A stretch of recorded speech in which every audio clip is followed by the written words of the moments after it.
Why we are calling Newton's second law of motion as the fundamental law of motion? Hey, this is what actually Newton's first law of motion. As we know that during cricket match, whenever fielder is trying to catch a ball,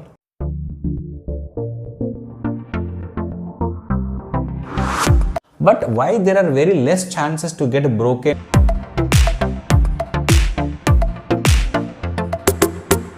Hello dear children, how are you all? Hope you all are fine and doing well. Dear children, we are doing the laws of motion chapter. Already we had uploaded two videos on laws of motion where we could cover unit A and unit B completely. In unit A, dear children, that is in the first video of this laws of motion chapter, we could discuss about what is a force, what are the impacts of the forces.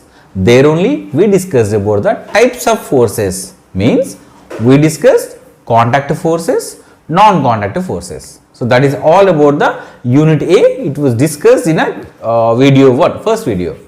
Whereas in a second video, we could discuss about the unit B. So in a unit B, we concentrate on mainly Newton's first law of motion. There only we discussed about what is the inertia, types of inertia, that is inertia of rest, inertia of motion, and the application based on inertia of rest and inertia of motion. So links will be given in the description. Go through those videos to get a command and to get a continuity of the chapter. Yes, dear children, in a today's class, yes, as we could complete unit A and unit B, yes, next one is, yes, as you are guessing it is right. Today we are going to do the unit C of the laws of motion. Means mainly let us see the what are we going to learn, what is today's aim, what is today's goal, what is today's agenda. Yes, dear children. So in a today's class, mainly we will be talking about the Newton's second law of motion. Yes, dear children. So we discussed Newton's second law of motion. There only we could derive F is equal to ma. And the very important thing is that here only we are going to discuss about the three graphs: relation between force and mass, relation between force and acceleration, relation between mass and acceleration. Once we complete that graphs, next we discuss units of force and the relation between the units of force. And after that, dear children, even Newton's second law of motion can be discussed in terms of rate of change of momentum. And finally, yes, we have to discuss the applications of the Newton's second law of motion. With that, we are going to end the unit C. Of course, we are going to end even today's session also. Okay, children. Okay, now let us start. Hope you all are ready with your notebooks and pens so that you can note down some important points. Are you all ready? Yes, dear children. Then I am also ready. Chalo, together let us do this session in a best way. Okay, fine. So children, let us recall once again, what is a Newton's first law of motion? What is the main concept which we learned there? So Newton's first law of motion states that if any object is at rest, remains at rest only. If any object is in motion, remains in motion. I mean the same motion, same direction, same speed continues unless some external force acts on it. Unless some external force acts on it. Okay, this is what actually Newton's first law of motion, which means what here? Newton's first law of motion, wait a second, yeah, 1 second, yeah. Newton's first law of motion mainly will define the qualitative definition of force. Means Newton's first law of motion tells that yes, force is needed to change the state of an object, either from rest to motion or motion to rest. Force is needed. And also, of course, so with that we can say that whenever force is acting on a body, for example, let us say that body is at rest, force is acting, there will be a change, right? Which means that there will change in velocity. Whenever there is a change in velocity, there will be some acceleration. Yes, dear children. So the main concept of Newton's first law of motion is that it says that force, it is that force produces acceleration in the body, means The main cause of acceleration is the force. If force is acting, acceleration will be there. If force is not acting, acceleration won't be there. Clear? Yes. Look at here, which means what here? For suppose, dear children, here is, let us say, it's a body of mass m. Here, if force is acting continuously, then obviously there will be change in velocity. By default, acceleration is produced. Is the point clear? So Newton's first law says that yes, force produces the acceleration in a body. So that is the external cause. That's what Newton's first law of motion will tell you only about the qualitative definition of force. Qualitative definition of force. It won't tell how much force is acting. No, it will tell what is the reason for the motion is given by the Newton's first law of motion. But at Newton's second law of motion, it will tell how much amount of force is needed to produce certain amount of acceleration, a certain amount of a body of a certain mass. So simply, Newton's second law of motion will give the relation between force, mass, acceleration. I repeat once. Newton's second law of motion gives a relation between force, mass and acceleration. This is what actually mainly we are going to discuss. Now let us discuss in detail about how these three are related. Let us take a simple example to understand the better way, best way. Okay, chalo. So let us take one first example. Okay, so let me give you, let us say here is a body, children, body A. Let us say body A mass 5 kg, okay, and here is body B, let us say 50 kg, body B. Now the thing is that I want to produce same acceleration. Let us say here I want to produce 2 meter per second square acceleration, and here also I want to produce a 2 meter per acceleration. Same acceleration means what? Same change in velocity I want to attain. For that, definitely there must be a force, right? Yes. Let us say that here force F1 is acting and here force F2 is acting. Try to understand, children. So here to produce the same acceleration, the two different bodies with the different masses, let this different force F1 and F2 are acting. Then children, what do you think? Do you think that F1 and F2 are both are equal, or F1 is more or F2 is more? What you are thinking? What you are feeling? Comment your answer. Let me tell you. Yes, dear children.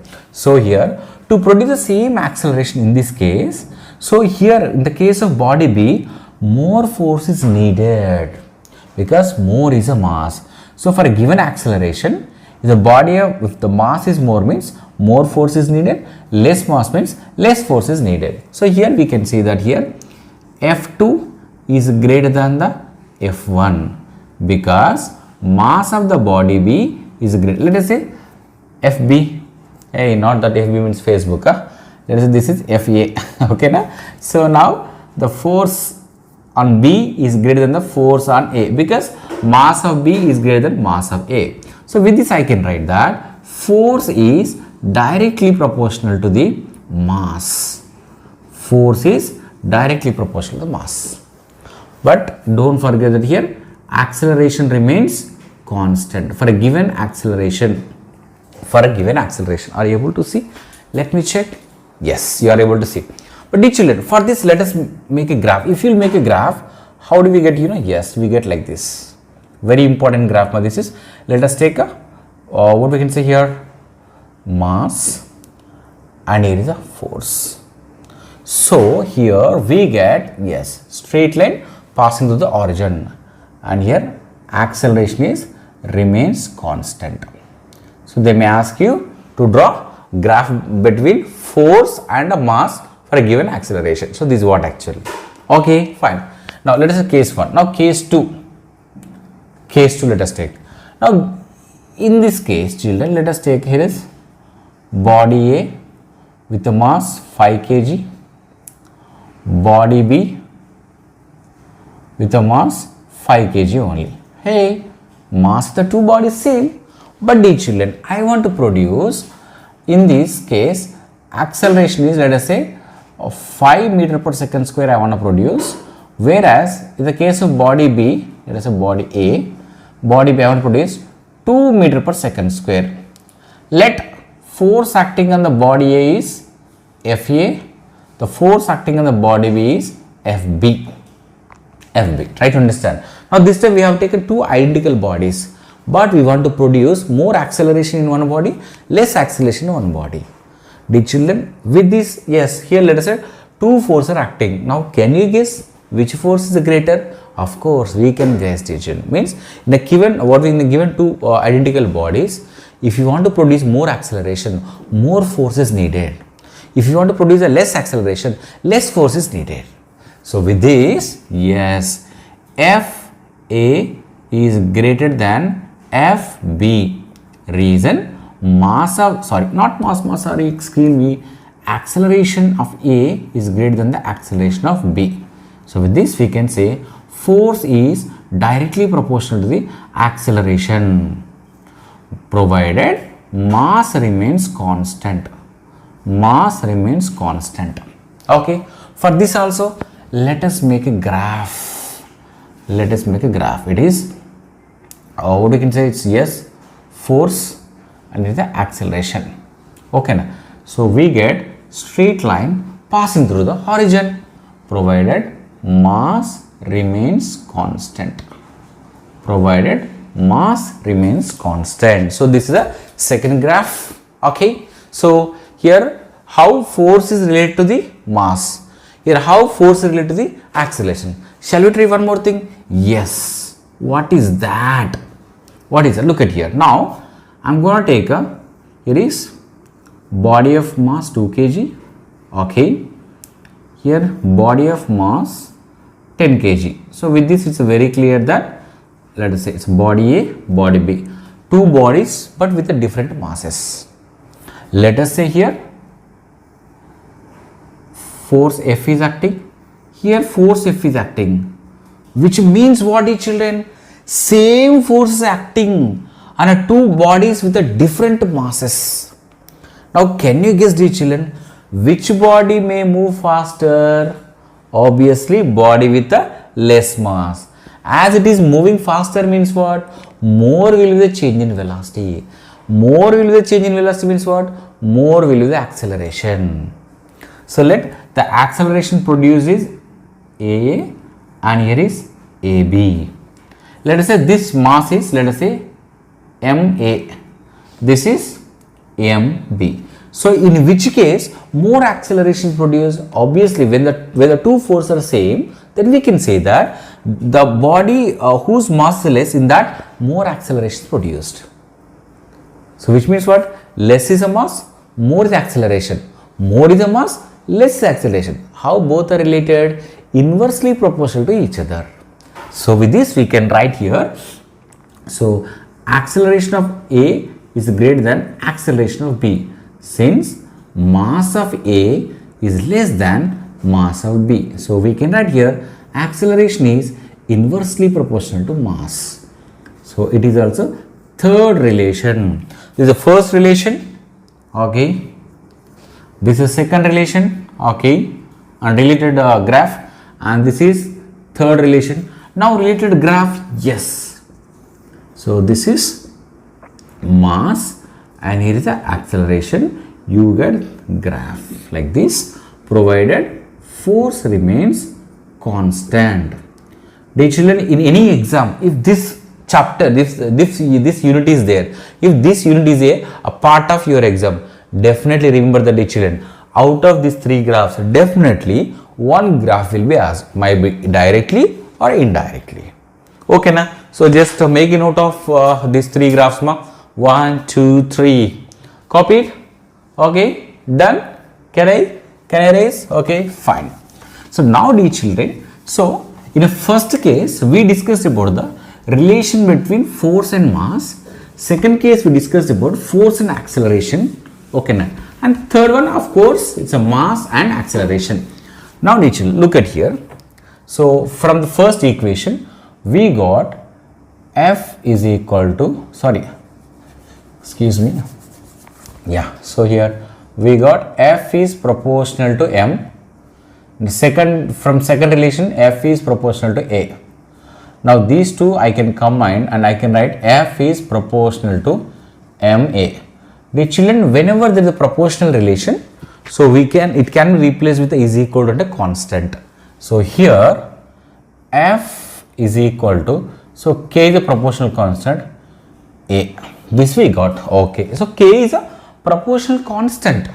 Then what is the value of K? In the different relations, okay, the constant, the proportional constant value will be different. It not always 1, 2, 3, it can be anything. But in this case, for suppose, I have taken for example, I have taken a body of mass 1 unit. 1 unit means what actually? It depends on the system. Kg, gram can be anything. It's a unit. Okay. I have taken a body of mass 1 kg and I want to produce the acceleration of 1 unit. So, to produce a unit acceleration in a body of mass a unit, then how much amount of force is required? Yes, 1 unit force is required. 1 unit. Then if m is equal to 1, a is equal to f is equal to 1, k value also will be 1. Means we are going to choose the units of force such a way that k value will become 1. That's it. So k value also going to become 1. So if k is equal to 1, then what happens? F is equal to ma. Dear children, this is a mathematical form of Newton's second law of motion. As I told you that Newton's second law of motion gives the relation between force, mass, acceleration. So force is equal to a product of mass and acceleration. Okay, dear children, but this what we can say formulae holds correct only when mass remains constant. And children, here we are going to use some terminology. C is the speed of light in the air. Speed of light, let us say speed of light in any medium. And V represent speed of object. So second condition is the first condition. The second condition is that speed of object should be very much less than the speed of light. When these two conditions are fulfilled, then only this formula holds correct. In exam, they may ask you the even conditions also. So mass must remain constant and even the speed of the body must be less than the speed of the light. Okay, fine, dear children. Now let us derive the units of force. Let us derive the units of force. Yeah, units of force. So first, dear children, SI units. Dear children, in SI system, mass is measured in kg. Okay, acceleration is measured in meter per second square. Now you may get a doubt. Okay, sir, mass, but we need the units of force, right? Children, simple.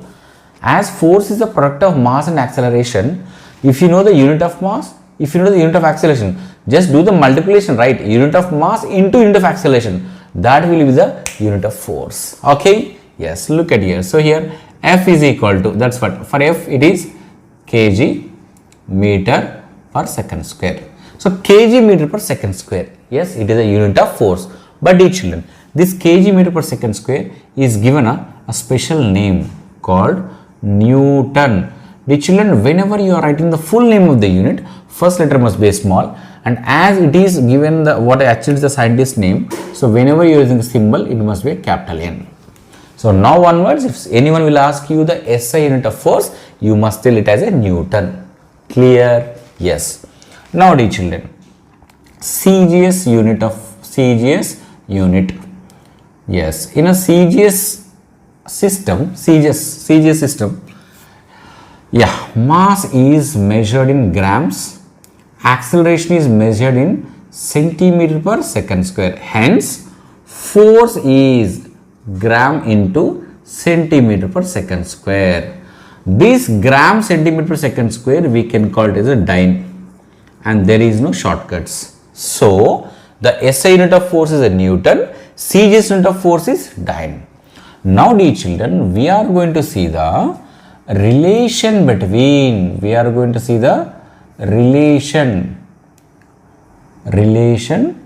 between relation between Newton and dyne.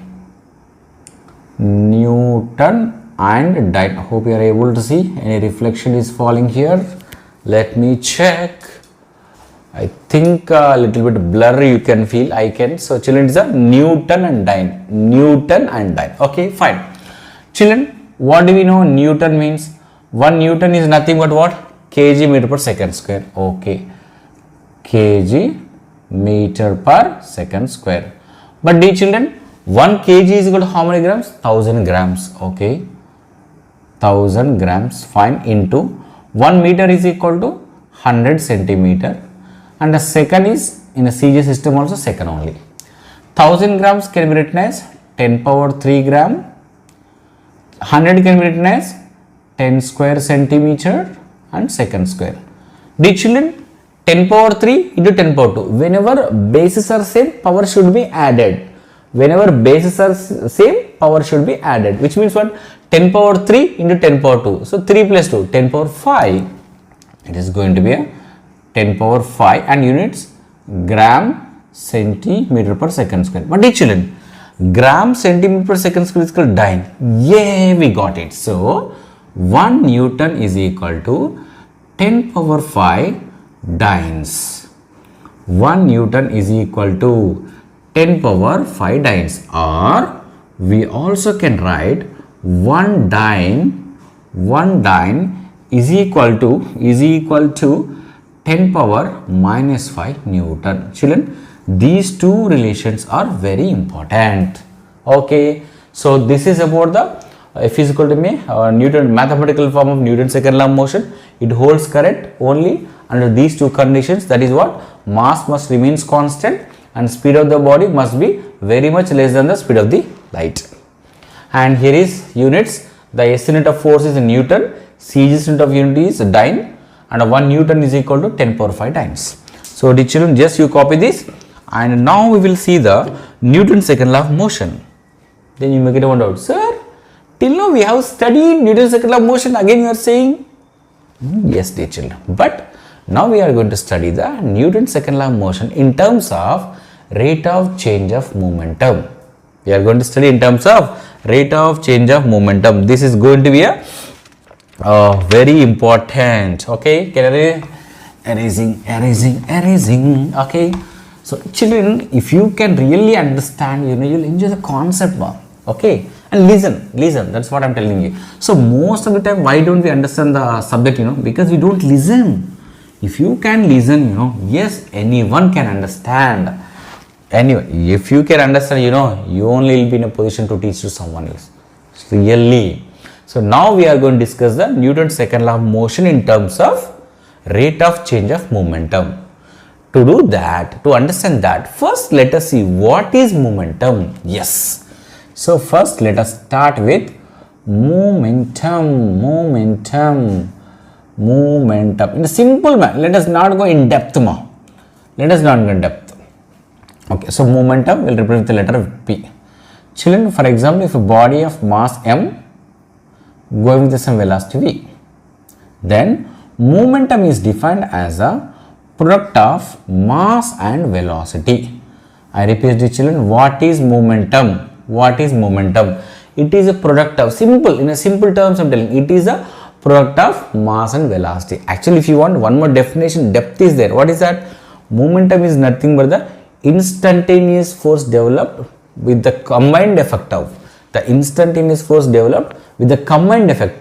mass and velocity is called momentum. Actually means mass must be there, velocity must be there. For example, a body is at rest. What its momentum? 0. Why? Velocity will be 0.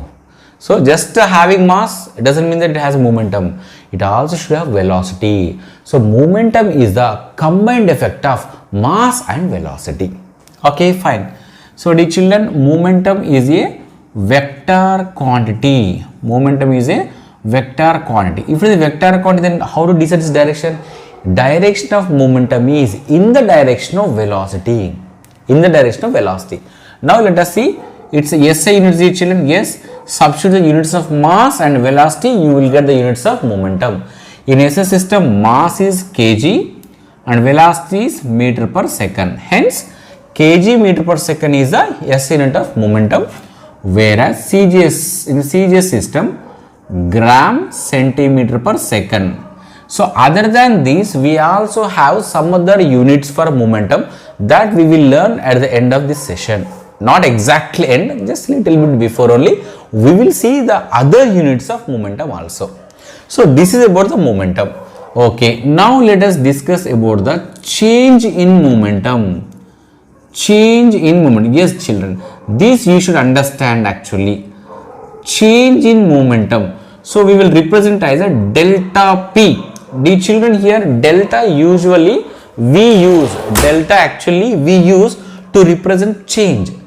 See, before any physical quantity, if you are using the delta symbol, how to study? Change in momentum. Change in usually, children, mass remains constant. Of course, see, change in momentum is due to the two quantities here. If mass is changing, momentum will change. If velocity is changing, momentum will change. That is what actually the main idea. Look at here. In general, I am talking. For suppose here body of mass m initially moving with the velocity u. So m is a mass, u is its initial velocity. Means does this body have some initial momentum? Yes, mass is there, initial velocity is there. So what is the initial momentum? Pi is equal to mass into initial velocity. Let us say some force is acting on it continuously. Some force, then only velocity will change, right? Force is acting. So as force acting continuously, let us say after some time it is moving with the final velocity of v.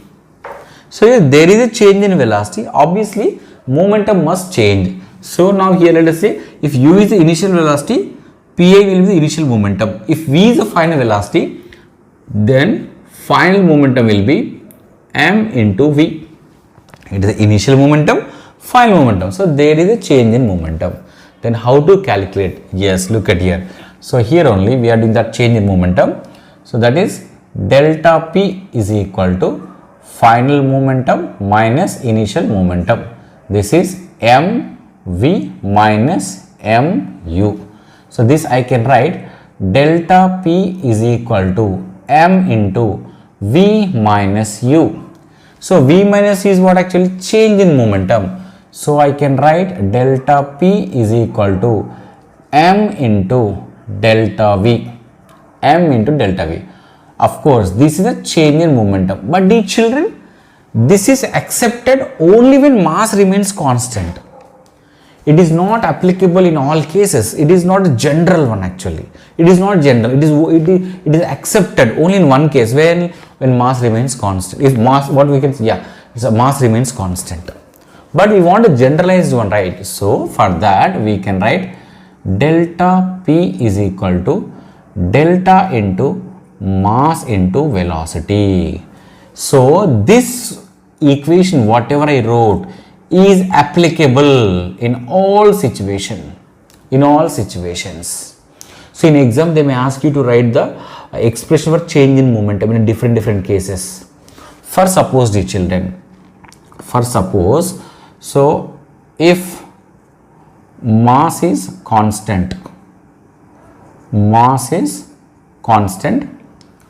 and speed of the object is very much less than the what we can say speed of the light. In this case we must write delta p is equal to m into delta v. It is mandatory in this situation. Whereas if mass, let us say for example, if speed of the object is approaching the speed of the light, means almost body is moving with the velocity of the light, in that case mass increases. Mass is not a constant. In that case we must write delta p is equal to mass also changes, so mv. Okay na? So these are two situations when you should write delta p is equal to m into delta v, and when you should write delta p is equal to delta of mass into velocity. You must understand. So this is about the momentum, change in momentum. Now let us see a rate of change of momentum. What is that? Rate of change of momentum. rate of change of movement. Children, if here some light fall, so I repeat once, rate of change of momentum. Rate means not money here, time. With the time, how the momentum is changing. Rate of change of movement means we are trying to do with a delta p by delta t. With the time, how the momentum is changing, that is what we are trying to do it. Okay, fine. So children, with this, can I write like this? Delta p is equal to mv, right? P is equal to mv, already discussed. P is equal to mv, I am putting here, by delta t. So this can I write here? If you bring m outside, let us say m remains constant, then delta v by delta t. Children, here we are assuming that mass remains constant. Mass remains constant only when speed of the body is less than the speed of the light. So under these two conditions only this is possible. In exam they will ask you the conditions also. Okay, so fine. But dear children, look at it, delta v by delta t. Delta v is what? Change in velocity. Delta t was time. Change in velocity by time is called acceleration. Yes. So acceleration is what? Rate of change of velocity. That is, change in velocity by time is called acceleration. So delta v by delta t, in the place of this I can write acceleration. So here delta p by delta t is equal to, I can write mass into acceleration. But dear children, mass into acceleration is, we all know F is equal to ma. ma. So as RHS are equal, LHS can be equated. So with this I can write F is equal to delta p by delta t. Yes, delta p by delta t. So this also we can write delta mv by delta t. Children, if you are writing mass inside, which means what? It is possible, it is accepted in all conditions, in all situations. So this is a general form of Newton's second law of motion. This is what actually. So this is what? General form of Newton's second law of motion. I am writing shortcut, you don't write like this. Newton's second law of motion. So in terms of momentum, how can we define the Newton's second law of motion? So children, if more force is acting, more will change in momentum. Yes sir, because if you are applying more force, more velocity will change. As more velocity is changing means what? More momentum will change. So more the force, more the momentum, change in momentum. Less the force, less the change in momentum, which means that both are proportional to each other. Which means what, dear children? Rate of change of momentum is directly proportional to the external force applied. I repeat once again. A rate of change of momentum is directly proportional to the external force applied, and the direction of this rate of change, the direction of change in momentum is in the direction of force applied. Clear? Children, I repeat once again. This is a general form of Newton's second law of motion. Clear? Yes, you copy this. Done. Copy that. 1, 2, 3, 1, 2, 3. Not able to see. Yeah. I think you're able to see. Yeah. Okay. Okay, that's fine. Can I erase? Yes. Now, one interesting factor we can discuss. Dear children, you know that Newton's second law of motion is called as the fundamental law of motion. You may take one doubt, sir. How can you say that? Already Newton's first law of motion is there. How can you give that importance, that much importance to the Newton's second law of motion only? Yeah, reason is there, dear children. I have a reason. Without reason, I don't talk, right? Without reason, I don't talk. Why we are calling Newton's second law of motion as the fundamental law of motion? In exam, they may ask a question. Name the law which is called as a fundamental law of motion. Yes, that is Newton's second law of motion. Because we can obtain the Newton's first law of motion from Newton's second law. You may get surprised. How it is possible? Newton's first law of motion is different. Newton's second law of motion is different. Dear children, actually I also thought that only till I learned about Newton's second law. After learning about Newton's second law of motion, I understand that yes, first law can be derived from first law can be obtained from Newton's second law of motion. How? Look at here. The children, first you tell me what is Newton's second law. So we know that mathematical form of Newton's second law of motion is F is equal to ma. Children, I repeat, this is possible under two conditions. Mass remains constant and speed of the body is very much less than that of the speed of the light. Under that two conditions only we have a right to write. Wow, we have a right to write this formula F is equal to ma. Children, now you tell me if force will become zero. If force will become zero in this condition, then what happened? 0 is equal to ma. Then a is equal to 0 by m. 0 by something is 0 only. So a is equal to 0. So if no force is acting, then acceleration 0. Then we don't know. Sir, okay sir, okay. Then where is the first law? Wait a few seconds. Children, acceleration 0 means in two conditions it will be 0. One is body must be rest. If a body is at rest, what is its acceleration? 0 only. If a body is in uniform motion, uniform motion means what? Velocity remains constant. If velocity remains constant also, there won't be any acceleration. Which means what? Indirectly, if force is 0, means if there is no force acting on the body is at rest, will be in rest only. Body is in motion, will be in uniform motion only. Hey, this is what actually Newton's first law of motion. Yes, children, now you are thinking, my God, yes sir, it is actually Newton's first law of motion. That's what I said. Newton's first law of motion can be derived from the Newton's second law of motion. And here one more important thing, dear children, acceleration depends on the force. No force, no acceleration. And the direction of acceleration also is always in the direction of force, not in the direction of velocity. This is a very important point. The direction of acceleration is always in the direction of force applied, because when force is acting only there will be acceleration.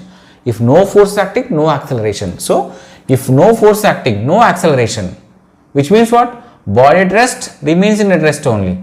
Body in motion remains in a motion with the same direction, same speed or same velocity.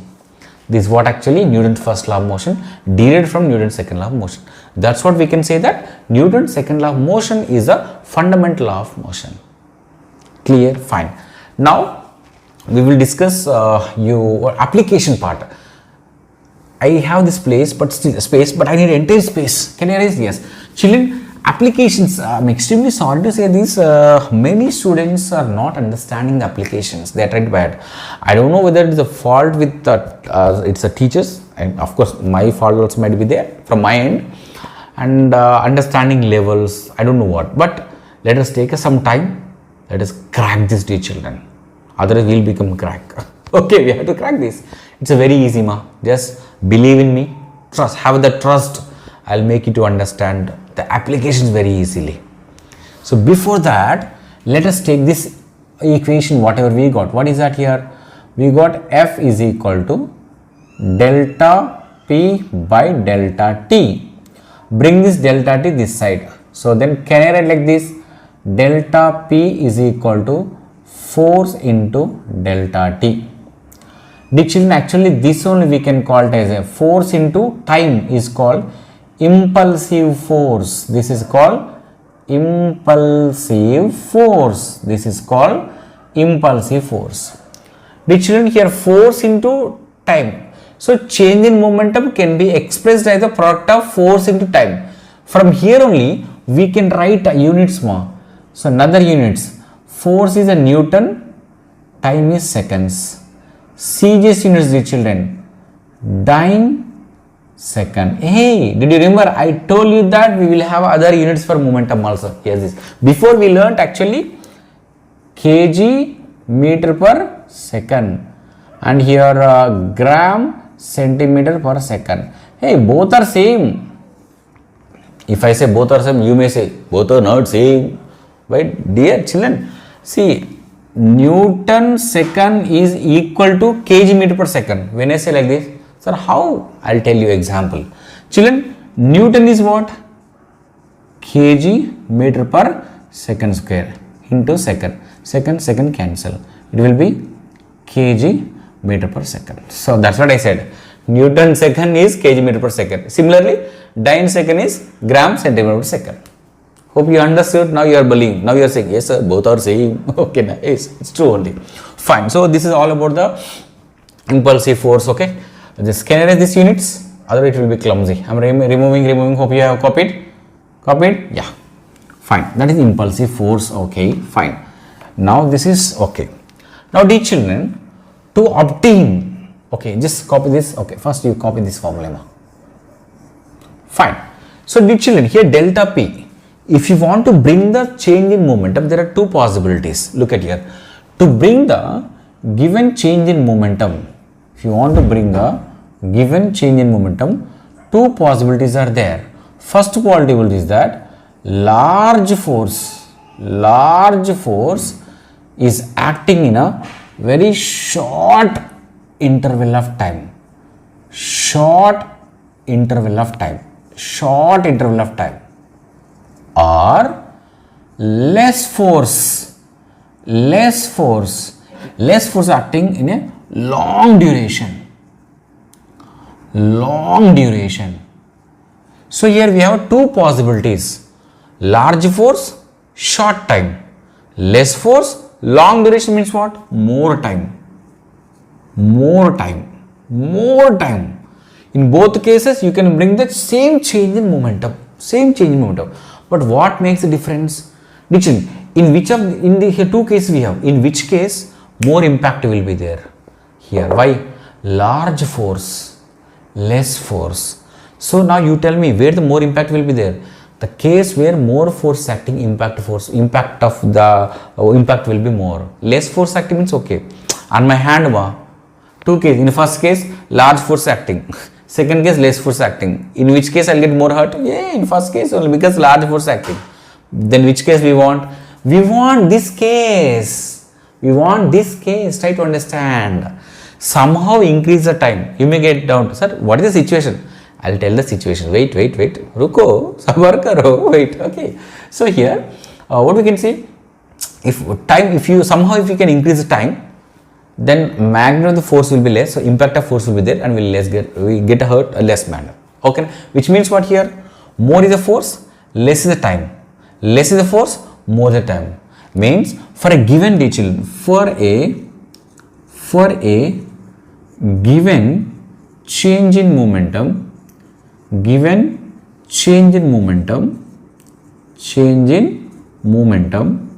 force is inversely proportional to the time. More the time, less the force. Less the force, more the force. Less the time, more the force. More the time, less the force. Now let us see the application part. First one, dear children. As we know that during the cricket match, whenever fielder is trying to catch a ball, he will try to pull his hands back. Let us try to understand why a fielder will try to pull his hands back. Look at here. Let us take here two cases. Okay, now.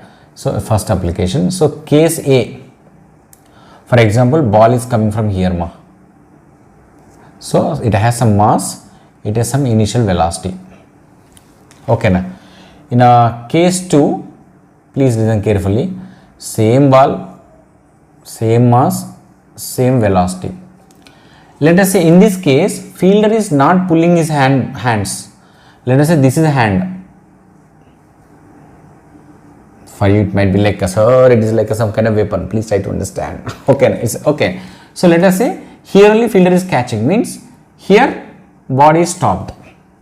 Here some time taken. Let us say the time taken, the time in which ball comes to rest is a T1. I repeat, in the first case means the ball coming, just he is stopping. Here to here only stopping. In the second case, try to understand. Let us say he is pulling his hands back. Here the velocity will be 0. Okay. Means some, let us say little bit, okay. Now let us say here time T2. It's very clear that in both cases, see, change in momentum is same only. Same change in momentum only, because finally the momentum is 0 only. So initial momentum is the same. But what makes the difference? Duration of time. Duration of time. In the first case, fielder is not pulling his hands back, which means what? In a lesser time, ball will come to the rest. In the second case, he is pulling his hands back so as to increase the time duration in which ball will come to the rest. So which means what? Here T2 is greater than T1.